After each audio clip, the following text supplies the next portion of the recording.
South Jersey's official play-by-play home of the Eagles, Sixers, and Flyers. At 0 point would I ever consider not being a fan of the team. 97.3 ESPN, WENJ, WENJ HD, Millville, Atlantic City. A Town Square media station serving all of South Jersey.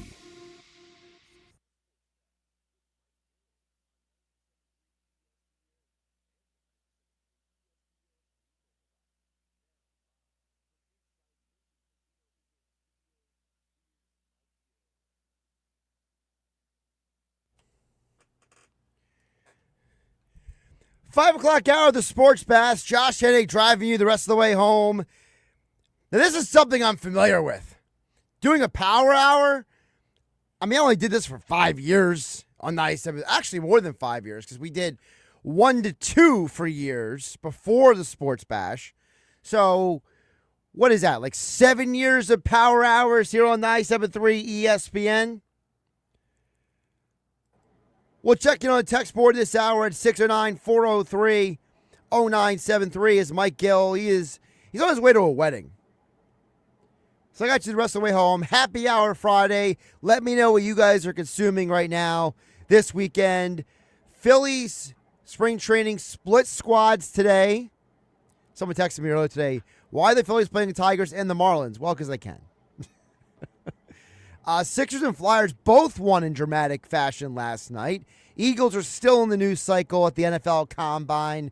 All that and more this hour. And maybe if I have time, I'll squeeze in some Elimination Chamber conversation. But right now, joining us on the show, friend of me, Josh Hennig on 97.3 ESPN, Andy McNamara. Andy, how many times have you done a power hour with me? I mean, come on. It's been a minute, brother, but hey, we're taking the people home before you get your Friday night beverage, maybe your beer, maybe a little whiskey, sitting back, enjoying whatever sport. And I know what I've been enjoying all day, Josh. You're either polarized, you love it, or you hate it, and I'm on the love it side. I've been watching NFL Combine, Underwear Olympics all day. I'm pumped. I love it. Absolutely love it. Yeah, the Underwear Olympics have been going on all week, and that's kind of where we're going to start because – you know, yesterday, I think the story of the week, and probably the weekend, is going to be what happened yesterday, right? You know, and I think that for those who didn't, like you said, if you're not watching it, right, you don't know that Sonny Styles, right? You know, Sonny Styles basically had the combine of combines yesterday. Yeah. And so, you know, looking around the NFL, we know quarterbacks always get drafted, right? Oh, quarterback is always, Mendoza, this and that. But who's getting 2, 3, 4, 5 is totally up for debate. And for a team like the Eagles, Andy, they are watching very closely because the Eagles are in a position in the draft to have someone fall to them. Mm-hmm. And if a guy like Sonny Styles jumps up high enough, he may knock somebody down that the Eagles might want or other teams might want from the 15 to 25 range. Well, that's the thing. With the Combine, I always take it as this, and I have my handwritten notes for years past, and it's not the be-all, end-all. But it's also foolish to write it off. I have friends who are like, I don't watch that crap. It's like, okay, well, then you're missing things, potentially, right? Now, does it matter that Sonny Styles can, from a standing position, jump out of a room like in obscene athleticism on the football field? No. Does it matter he can jump super high? Well, that might matter. Or run very fast? Yes. The bottom line is it's an added piece. Just like analytics, pick your sport, right? In analytics, it shouldn't be the deciding factor, but it has to be part of the conversation. And so now what you're looking at is Arvell Reese, Sonny Styles, Caleb Downs, who's going to be doing stuff today, is – you could have 3 Buckeyes going in the top 5. Sonny Styles, who was already going to be a first-round pick, went from maybe in the teens to, Josh, legit, he could be a top 5 guy. Like, he was that good, looked that smooth, and you could have 2 Ohio State linebackers going that high. He looks like a total game changer. So what I do is I would see, let's say, a Sonny Styles workout. And I'm like, wow. Okay. Now, I knew I watched Buckeyes football a lot, so I knew it. But let's say I was like, oh, okay. And a guy jumps off the page. Then I go back and I start doing research on, okay, he impressed me. What can this show me? And sometimes it doesn't do anything, right? Sometimes a wide receiver can run really fast. Still doesn't mean he can catch the ball. Right, but it's all part of the conversation. So you're right. Sonny Styles and Arvell Reese did a lot to make their draft stock go up and earn themselves some more money. And again, it's not that, a team like, let's say, the Eagles or a team like the Giants, the high draft pick in our area, or whoever. It's not that any of those teams are going to necessarily get overly excited, except for the fact that, one, it might knock someone down who you really want, right? And we'll get to the latest Eagles rumor right now in a minute. But also, two, these combines are very important for another reason, Andy. How many times you and I talked about game don't lie, right? How many times have we talked about a guy may look great on Saturday, but might not look as good in shorts and a t-shirt, or inverse. A guy is not as great on Saturdays, but looks too good in a shirt and a t-shirt. And you have organizations like the Bengals who will overdraft a guy like Stewart. And guess what? He was meh in college. They overdrafted him. He was the final holdout of camp, and he barely did anything this year. I love that you brought that up, Josh, because we talked about it, I'm sure, Shamar Stewart, specifically last year, and said that exact point. Watch the tape. I said, I knew he would have an amazing combine, but then that's where you take it and you go back like, okay, but the game didn't lie. And he was a non-fact. That guy is a lesser Jadeveon Clowney to me. Jadeveon Clowney always, how often Jadeveon Clowney? Ooh, almost got him. Oh, very close. Not quite, right? You don't do first-round talent that high for not quite.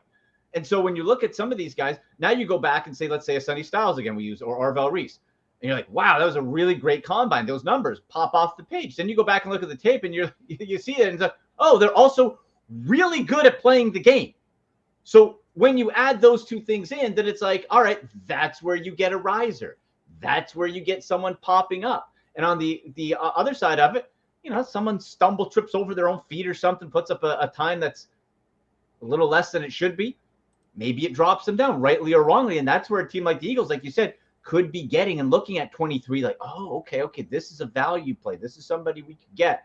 And I think for Philadelphia, you could go in a whole bunch of different directions. You go receiver, defense, you can never go wrong with defense, right? O-line, there's depth, not necessarily a star, but depth. So a few different directions. And a lot of recent mock drafts have been having Kenyon Sadiq, the tight end from Oregon, mocked to the Eagles. But here's my problem, Andy. I don't think he's going to be there. I don't think he's going to be available at 23 because you look at the teams that are ahead of the Eagles that could use a tight end. I mean, for goodness sake, just look up and down the list. The Panthers, hello. Yep. The Lions, their tight end is always injured. The Jets need everything. The Bucks, they are letting Cade Otton go to free agency, right? The Ravens, they're probably letting Isaiah Likely walk in free agency. The Rams have a tight end get injured every single year. The Dolphins meet everything in their cousin at this point. So, I mean, those are just a handful of teams that are outside the top 10 that could use a tight end. So, I'm not even fully sure if he is going to make it down there. But talk to us about what you think of who most people think is the number one tight end, Kenyon Sadiq of Oregon. Yeah, and to your point, too, with all those situations for the draft, we still have free agency to go through. So a lot of those could be, like, let's say for fun, you say Isaiah Likely away from Baltimore. Let's say he goes to Miami. Well, now Miami is not going to be in a market, right? So real quick, too, I think for the Eagles, because I did an article on the Sporting News listing, and I was focusing on the Browns sort of with David Njoku gone, a secondary one to complement Harold Fannin Jr. I think he might be an interesting fit for the Eagles, too. Max Clare of Ohio State, who you can get, Josh, in the second round. All right. So you can get he's being projected right now, which the tight ends are doing their drills today, right? Very soon as we speak in Indianapolis. So that could change a Max Clare. And that's where you look like a second and mid third round. Maybe he goes up, maybe he goes down. But at 6'5", 243, the guy's got elite explosiveness. He sometimes has some concentration drops, but I think you can coax that out. And he's got a big wingspan that I think would fit very well with the Eagles, who you could maybe swing back and get in day 2 in the second round. And all of a sudden now you're looking at it and say, okay, we got a guy who potentially could be a starter for us. And, we're not too concerned about it, right? So I don't think necessarily you have to reach or trade up for a Kenyon Sadiq per se. There's somebody like I kind of like the Max Clear fit for the Eagles a bit better. I'll push back on you a little bit. I love Eli Stowers. I think Stowers is a guy who fits the, do you need him to block? Yes. Do you need him to catch? Yes. Willing blocker. Do you need to run him up the seam? Yes. Do you need him to do a counter and block around the edge on the other side of the formation? Yes. Do you need him to fight somebody to defend your quarterback? Yes. Like he checks all the boxes. For those who don't know, Stowers played at Vanderbilt. He went to Vanderbilt because he's friends with Diego Pavia. And Pavia is so short that he makes Jalen Hurts look like a super tall person. So, like, Stowers is very familiar with playing with a mobile quarterback, though. So, to me, that's why I like him. Right, and he's definitely in the 6'4". Another guy I like who you could look at in the second to mid-third again, Sam Roosh for Stanford. I like size in my tight ends. Okay, I don't like when I see like a 6'2" tight end, Josh. 6'4" is not good enough for you? 6'4" is good. I'll take. I'm not knocking 6'4", but when I see 6'2", I'm like, what are you, fullback in between guy?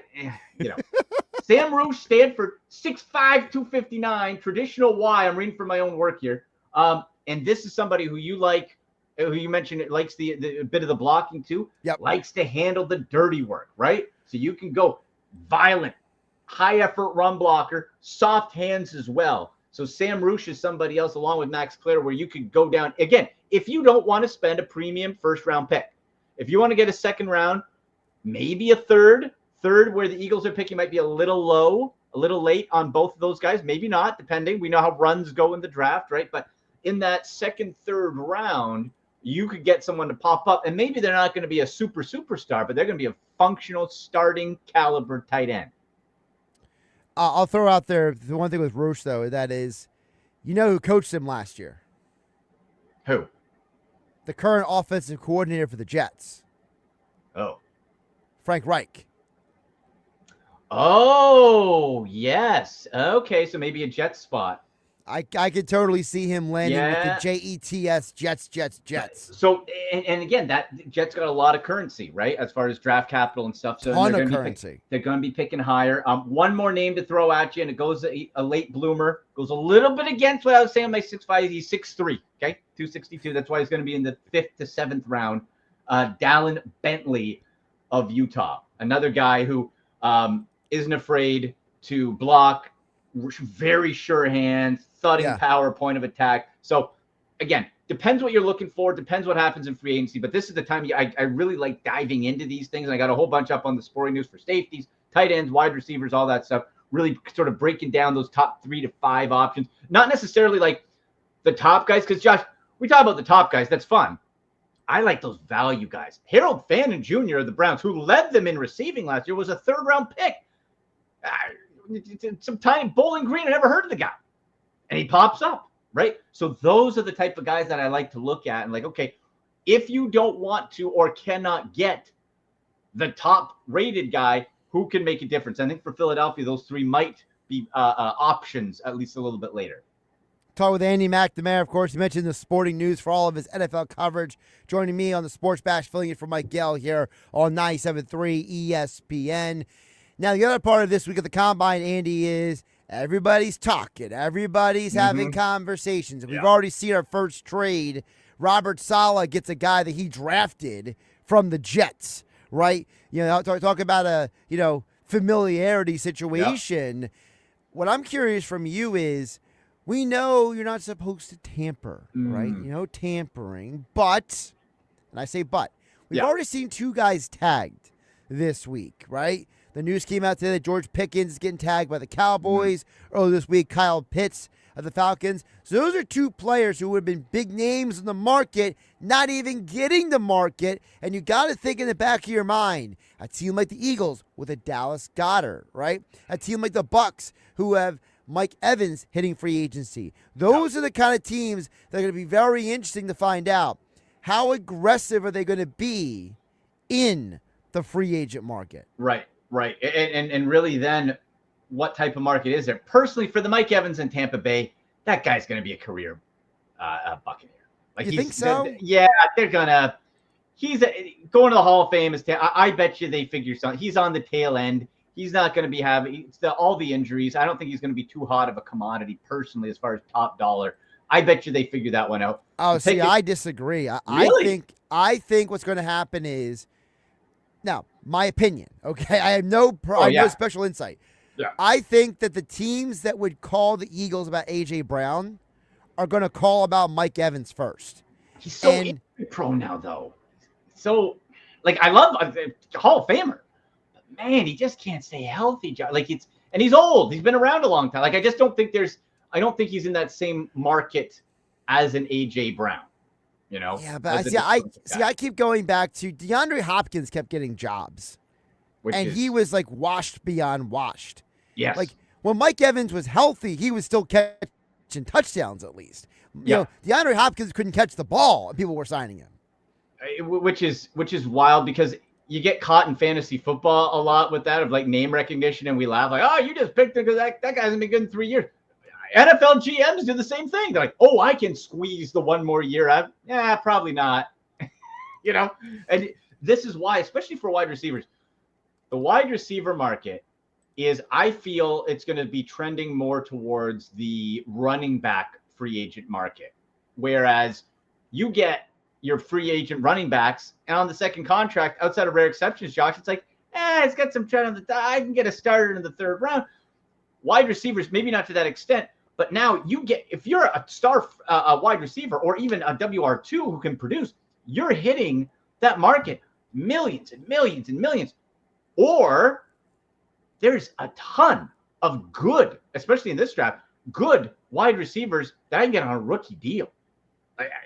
I don't want Carnell Tate, Denzel Boston, Malachi Fields, a riser from Notre Dame, Mekhi Lemon, little zippy guy, right? Like I can get good to maybe great stars much cheaper rather than getting, let's say, paying up top dollar for an AJ Brown to Philly, who's a headache.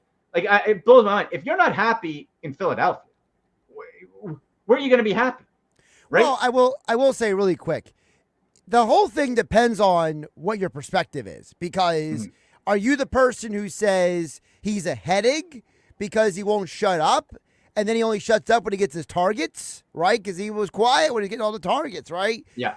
Or do you say, hey, he's just a passionate guy, he wants to win, he's misunderstood, and we can handle that for a couple of years? Because remember, he's under contract. So if you say, hey, AJ, we're acquiring you at the end of your contract, c'est la vie. You know, and by the time his contract ends, he's hitting 31, 32.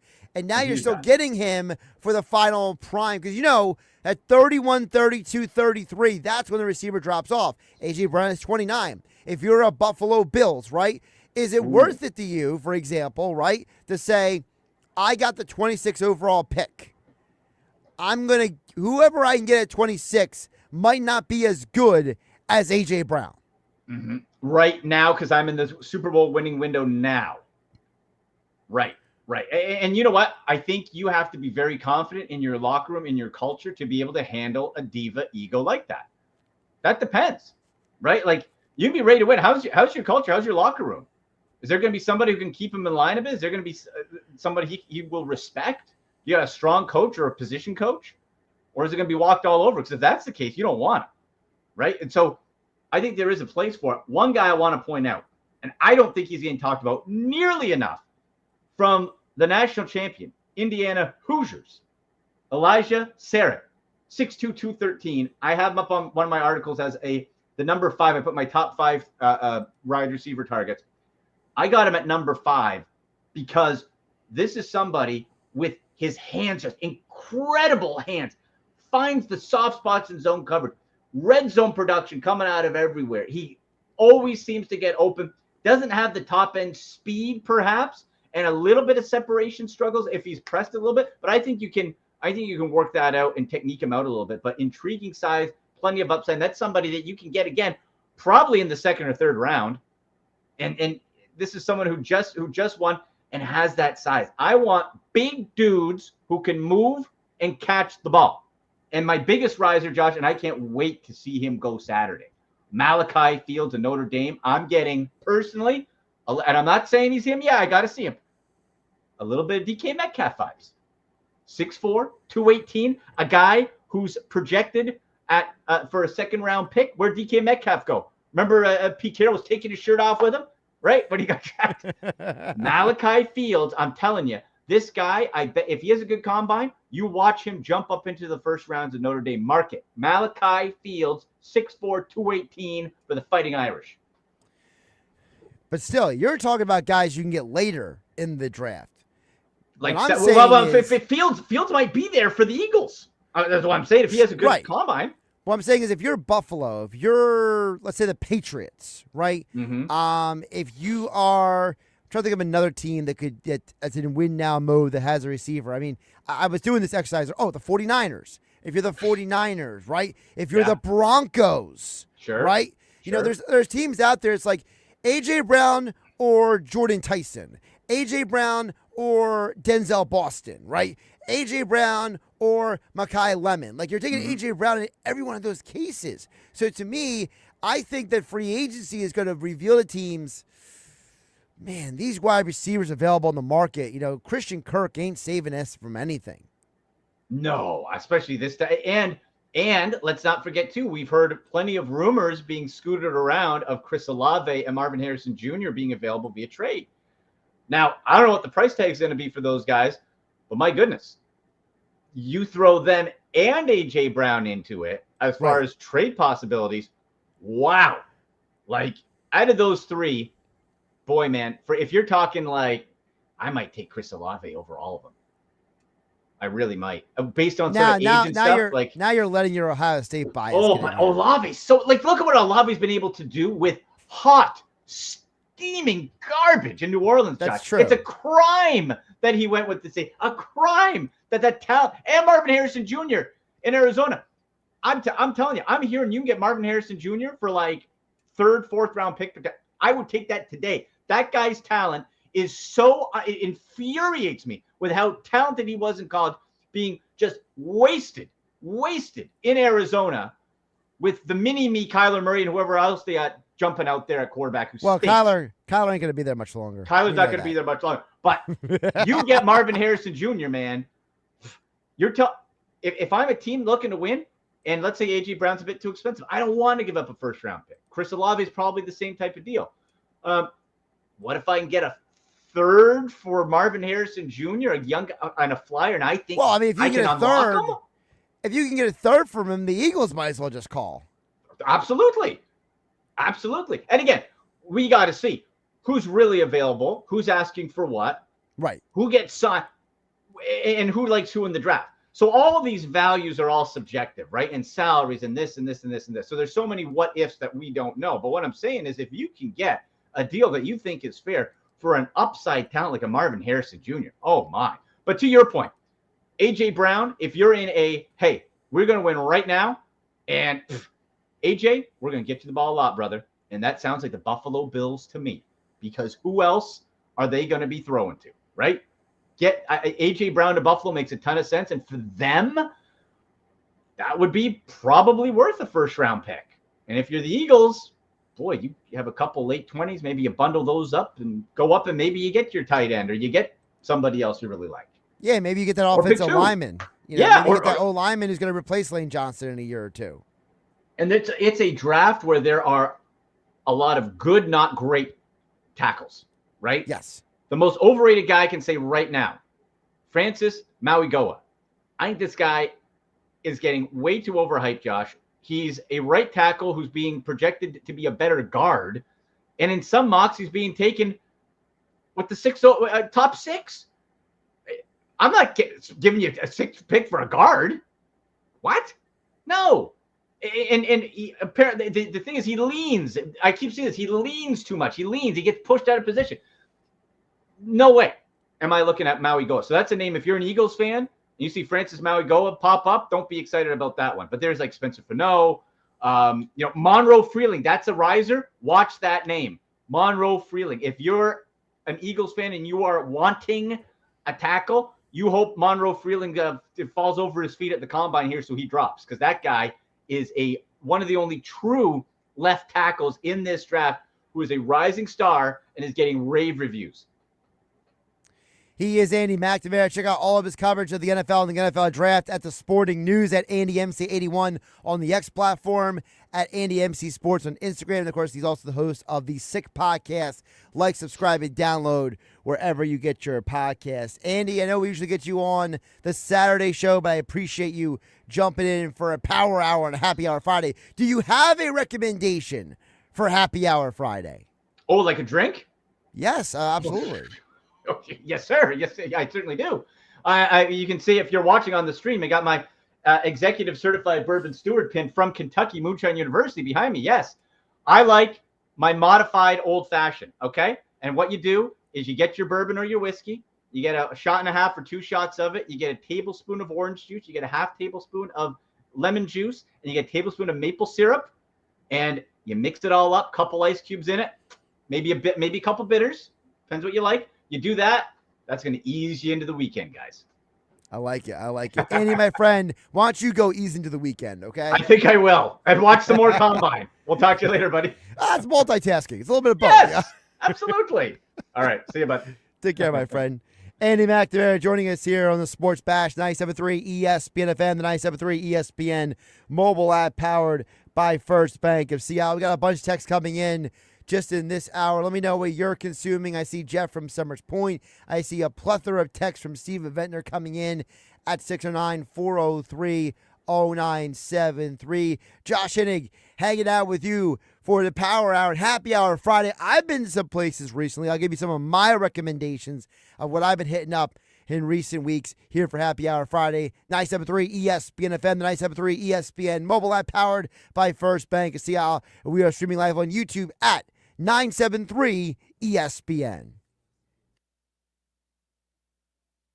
On 97.3 ESPN and the 97.3 ESPN free mobile app.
The Info and Weather Network. Progressive Insurance presents the Sports Flash on 97.3 ESPN. The Sixers beating the Miami Heat on Thursday night 124-117, getting 28 points from Tyrese Maxey. Joel Embiid, 26 points, 11 rebounds. Philadelphia got off to a good start, putting up 73 points in the first half. They win their third straight game. Sunday, they're in Boston to meet the Celtics. The Flyers back in action Saturday, hosting the Boston Bruins. Philadelphia with a 3-2 overtime victory Thursday night against the Rangers at Madison Square Garden. Matvei Michkov scored twice, including the game winner in OT, his 15th goal of the season. Trevor Zegras also scored. It was his 21st of the year. Philadelphia putting up 3 unanswered goals after they trailed the Rangers 2-0 in the second period. Phillies with split squad action on Friday in spring training in Florida. They fell to the Detroit Tigers in Lakeland, but beat the Miami Marlins in Clearwater. Saturday, they'll be in Dunedin to take on the Toronto Blue Jays. The sports update brought to you by Progressive. Bundle auto and home, renters or condo, and save with Progressive. I'm Tony Desiri, and that's your Sports Flash on 97.3 ESPN.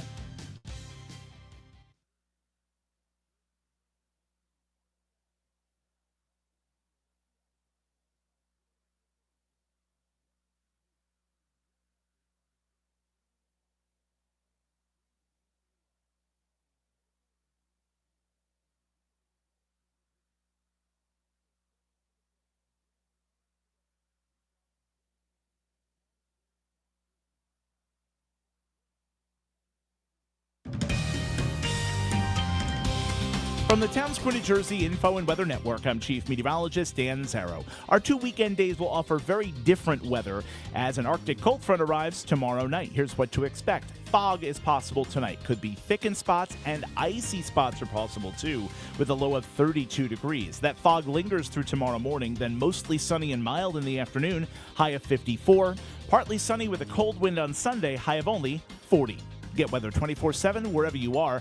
Download our free mobile app today.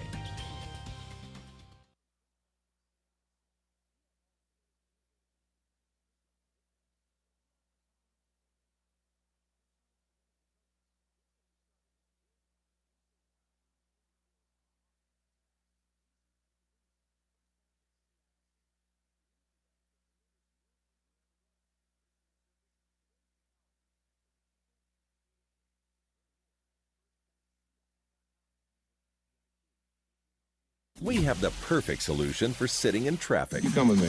The Sports Bash with Mike Gill on 97.3 ESPN and the 97.3 ESPN free mobile app. Josh Hennig filling in for Mike Gill just for the Power Hour, final hour of the show. Mike Gill will be back full power, full 4 hours Monday here on 97.3 ESPN FM. 97.3 ESPN mobile app powered by First Bank of Seattle. Streaming live on YouTube at 97.3 ESPN. I will be back tomorrow with Hanging with Hennig here on 97.3 ESPN. But until then, we got the Whitehorse RV text board to check in on at 609-403-0973. Whitehorse RV Center in Williamstown and Galloway. Your RV adventure starts here at Whitehorse RV. Got a lot of texts coming in. What are you guys doing for Happy Hour Friday? Your thoughts on the Eagles, the NFL draft. You got an update for someone chiming in. The Ocean City girls basketball team has pulled off an upset. They have won 42-39 over Shawnee in the playoffs. Thanks to Jeff in Ocean City for that update. So now that's the number 14 seed, Ocean City High School, taking out Shawnee.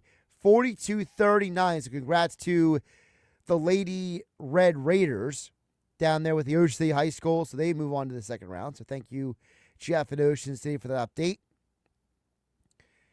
Bunch of texts coming in, though, throughout the day. 609-403-09. So we're going to try to get to as many as we can during the Power Hour here on 97.3 ESPN. Jeff Summers Point says, Josh, it is party time. I got my Bud Light and my Fireball already lined up. Jeff goes on to say, I think the Eagles need to keep Dallas Goedert. We can't afford to lose both Goddard and A.J. Brown.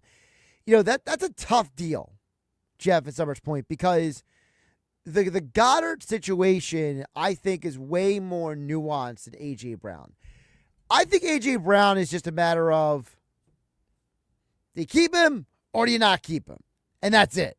I don't think there's any other layer to it. Like, I don't think there's any other well, if this happens, no, I think it literally, when it comes to a guy like A.J. Brown, it's if the Bills call and say, we'll give you a pick 26 and we'll give you a 3rd round pick, you're calling A.J. Brown and saying, the Bills are offering us a lot for you.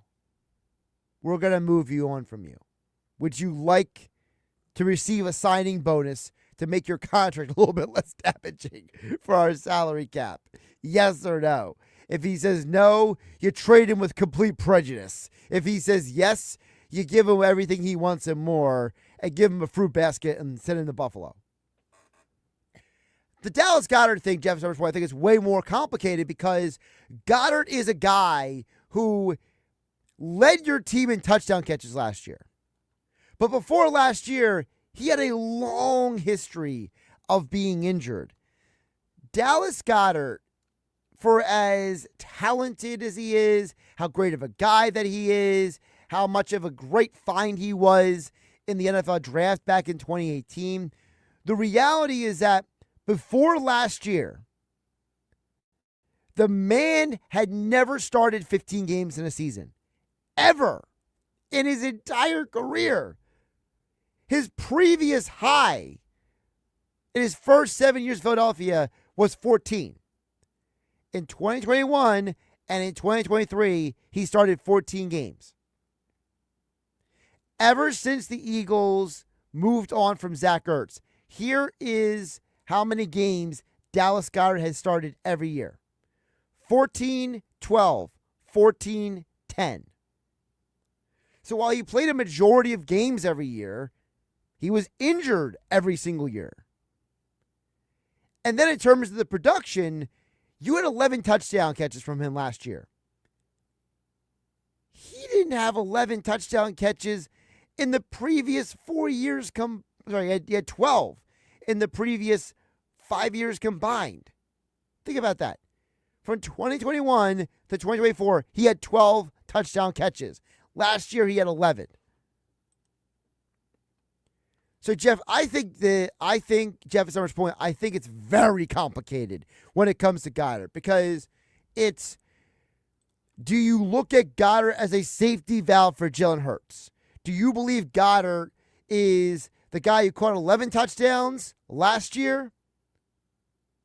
Or the guy who caught 3 touchdowns in 2022? Again, Dallas Goedert, every year of his career, touchdown catches. 4, 5, 3, 4, 3, 3, 2, and then 11. Am I supposed to believe all of a sudden he's this like massive weapon in the passing game? I'm not going to treat 1 year as the end-all be-all. But like you said, if you're moving on from A.J. Brown, are you really moving on from Dallas Goedert too? Especially when Eagles history, there's a lineage. Outside of Cam Latu, nobody is guaranteed to come back to this team next year at the tight end position.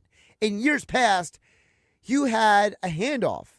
You went from Chad Lewis to L.J. Smith, and then from Smith to Brent Selleck. Selleck to Zach Ertz. Ertz to Dallas Goedert. There is no heir apparent. So now you need to draft a tight end because you thought Calcaterra was going to be that guy, and Calcaterra has been as injured just as often as Dallas Goedert. So I think the Goddard thing is way more complicated than A.J. Brown. I think A.J. Brown is very simple. Someone comes and blows your socks off. You say, cool, man. We'll make that work. We'll draft a wide receiver. We'll sign a couple guys in free agency. Dallas Goedert, way more complicated because if you don't bring him back and then you draft a guy, there's no guarantee that that guy is going to be any good. And when it comes to the free agent market, I mean, you heard Andy McNamara mention Isaiah Likely, but is anybody getting excited about that guy? Like, is that guy an adequate replacement for a Dallas Goedert? Here are the free agents. David Njoku, who has been as injured, if not more injured than Dallas Goedert. Taysom Hill, no thank you. Tyler Higbee, not getting excited. He's also older than Goddard is by 2 years. Zach Ertz. Zach Ertz will come back and re-sign when he's ready to retire. Also, he's coming off a pretty serious knee injury. Austin Hooper. I mean, the Patriots barely used him. How are you going to use him? Foster Moreau. Thanks, but no thanks. Tyler Conklin. No one's getting excited about him. Noah Fant. That's a good joke. Darren Waller. No one knows how serious Darren Waller is about even playing football at this point. Who are you taking of these guys? Isaiah Likely is the only name. And no one is jumping up and down about him.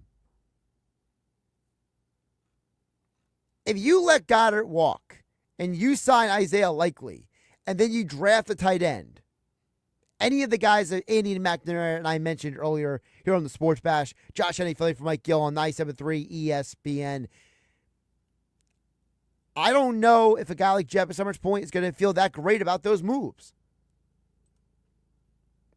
Chris in Northfield chimes in on the Whitehorse RV text board at 69403-0973. Happy Hour Friday.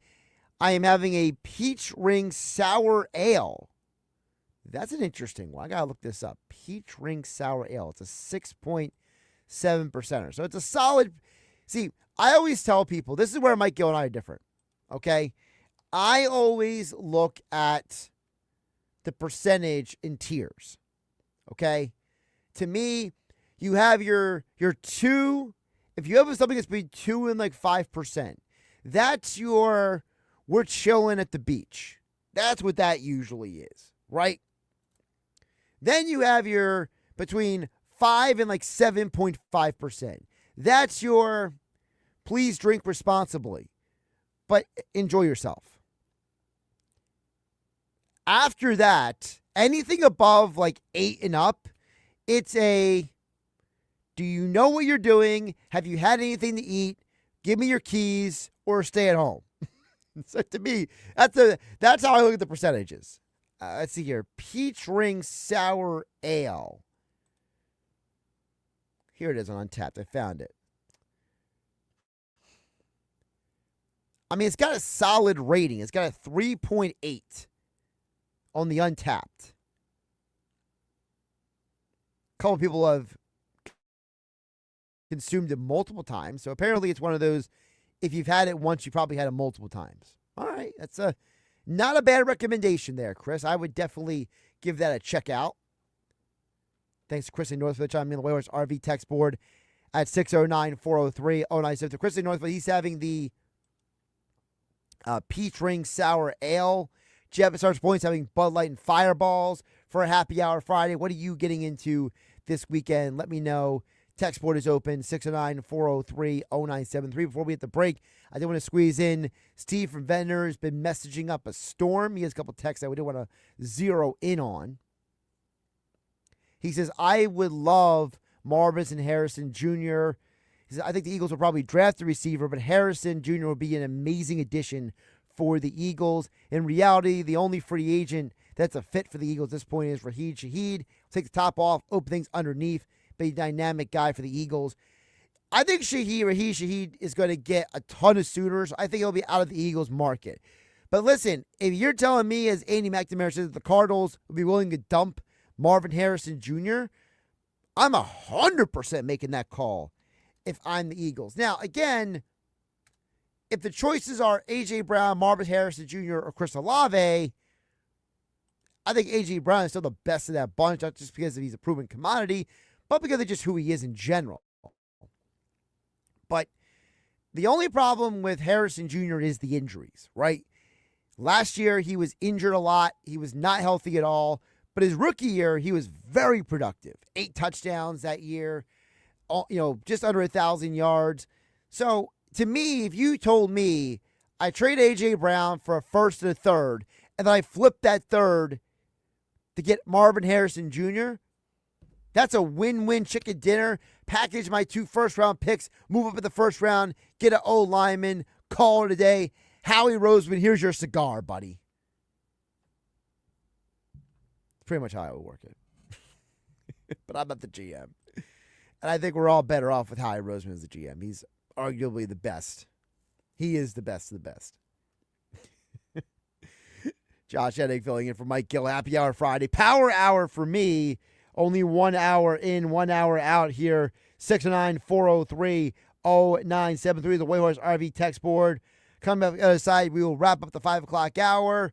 Don't forget, Hanging with Hennig tomorrow, 12 to 3 p.m. The full 3-hour tour is back on a Saturday on 97.3 ESPN. You're listening to the Sports Bash with Mike Gill. Never thought this radio stunt would catch on so big. On 97.3 ESPN.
You're listening to the Sports Bash with Mike Gill. When I'm driving, I got a guy on the radio who talks to me. I can't see him, but he talks to me. On 97.3 ESPN. 5:50 on the Sports Bash. Josh Hennig got you for the final segment of the Sports Bash. Final hour of the show here on 97.3 ESPN. Streaming live on YouTube. That's where Angie chimes in. Angie says, we missed out on Malachi Starks. Maybe there's a chance for the Eagles to get another Malachi. This might be a good omen. Yeah, for those who don't remember, the Eagles were very high on Malachi Starks, and then the Ravens, came in and swooped him up. So about Malachi Fields, a wide receiver from Notre Dame. Listen, I'm not against Fields at all. I think Malachi Fields is definitely a stud, as Andy McNamara mentioned. My only question with Fields is his route running is a little stiff at times. And it's like, is it stiff because he's still learning how to play the position, or is it stiff because he just is not great at running a lot of routes? Like, one of the criticisms of some of the wide receivers in this draft class, for example, a Mekhi Lemon of USC, a Zachary Branch of Georgia. Who's another one? Josh Cameron from Baylor. He's a guy that people love his physicals, but a lot of these guys, they are not great route runners. So it's like, are they not great route runners because they don't know any better, or because it's just in their DNA, right? They're just not that good, or can they be taught? So I would love to see, I need to spend more time looking at Fields, Malachi Fields, honestly. But I mean, if the Eagles drafted, I wouldn't be against it. I mean, the guy that I love personally is Denzel Boston, the son of Darrell Boston, the former Ohio State wide receiver, NFL receiver with the Arizona Cardinals and the Chargers. Denzel Boston to me feels like a guy who'd be like a plug-and-play replacement for A.J. Brown. He's 6'4", 210, freakish jumping ability, sneaky speed up the middle. But again, as Stephen Bender pointed out, if you went and said you moved on from A.J. Brown and you traded for Amara Harrison Jr., then you drafted a slot receiver, you basically just remake your offense overnight. But then the Jeff Summers point is, then what are you going to do about the whole Dallas Goedert thing? So it'll all play out. The draft is at the end of April. NFL free agency is in 2 weeks. So we're going to find out very quickly what is going on. All right, before we get out of here, I do got to mention last night, and we didn't get a chance to talk about it too much throughout the day here on 97.3 ESPN, but the Sixers and Flyers both winning on the same night, that does not happen very often, right? There's not many situations where both teams win on the same night. And I think there were two guys who deserve a lot of credit. I know a lot of headlines point out to Maxey and the night that he had, breaking the Sixers all-time three-point shooting record. VJ Edgecombe had a great game, not in terms of scoring, but in terms of doing all the dirty work, getting the rebounds, playing good defense. I think Edgecombe showed you last night that he is more than capable of being a contributor to this team, even when he's not literally scoring. And then the Flyers had the redemption game last night. Matvei Michkov with 2 goals, one of them being in overtime. What a win by the Flyers last night. Now the Flyers, they're basically holding off the Devils and the Rangers, keeping them behind them. And maybe for draft purposes, it's not the best thing, but I think it's good for the team. It's good for the team to start building morale, to try to show that they can find ways to win when they shouldn't, and that's going to help them long term. By the way, Flyers back in action tomorrow, 3 p.m. Tim Saunders on the call right here on 97.3 ESPN. Let's squeeze in Ray from EHC before we get out of here. He says, I'm not getting rid of A.J. Brown, not unless I'm getting somebody who is as good or better. You don't get rid of a stud for a lame player. I really like Dallas Goedert too. I feel like he was Hurts' outlet all the time last year. Yeah, as I said, the Goddard situation is very complicated. So I don't even know there's a right answer on that. But I hear you say about A.J. Brown, but again, the problem with the Eagles is they're in a tough bind here. Do you sell A.J. Brown when his value is the highest? You might have to. You might have to sell him when the value is highest. Thanks to Andy McNamara for joining me for the Power Hour. I'll be back tomorrow for Hanging with Hennig, 12 to 3 p.m. right here on 97.3 ESPN.